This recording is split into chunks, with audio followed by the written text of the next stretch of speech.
again, YouTube family.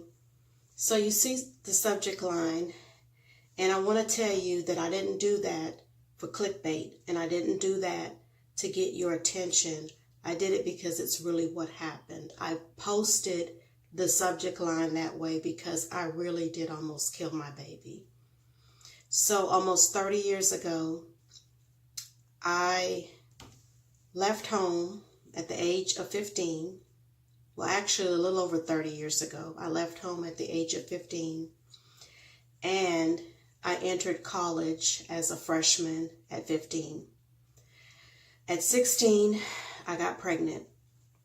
I got pregnant by who is now my husband, but he at the time was my college sweetheart. At 16, I was pregnant and I was scared. I was embarrassed. I didn't want to tell my parents. I had no inkling of how I would take care of a child. So at 16, I got a fake ID.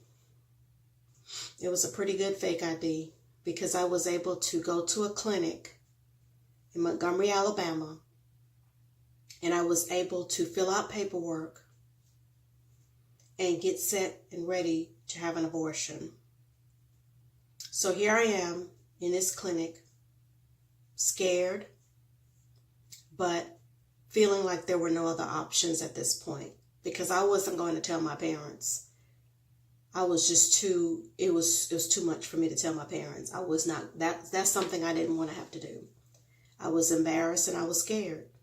So here I am sitting in this clinic, 16 years old, and these folks think I'm 18. And so I filled out all the paperwork. They take me in the back. I put on the hospital gown, and they take me in the back room where they're going to perform the abortion. So I did have some tests done. They took some blood. And so while I'm sitting back there, they're checking my iron, they're checking my blood count, they're checking whatever other vitals. So the nurse comes in and she lets me know that they're not going to be able to perform this abortion. She lets me know that my iron is too low. And so what they need for me to do is to go home and to go ahead and purchase some iron supplements, get some oranges, take these iron supplements, eat lots of oranges because the oranges help for the iron to absorb in my body. So after this happened, I got back to campus, and by the time I got back to campus, I realized that my roommates had gotten wind of what I was doing. And so by that time, they had already contacted my parents to let them know that I had already had an abortion. Well, I in fact did not have the abortion because of the situation with my iron. So now I had to face my parents and explain to them that not only was I pregnant, but I was getting ready to have an abortion. So I say that I almost killed my baby because I really did almost kill my baby. Had it not been for God's intervention, I would not have my oldest daughter today. My oldest daughter is going to be 30 in May. And had I not had an intervention by God's choosing, she would not be here because I was fully dressed and prepared to have that abortion. And so I tell this story because I look back and I realize that I was really just this close. I was this close to murdering my child. Now, granted, I was only 16 and I was scared, but that was a life.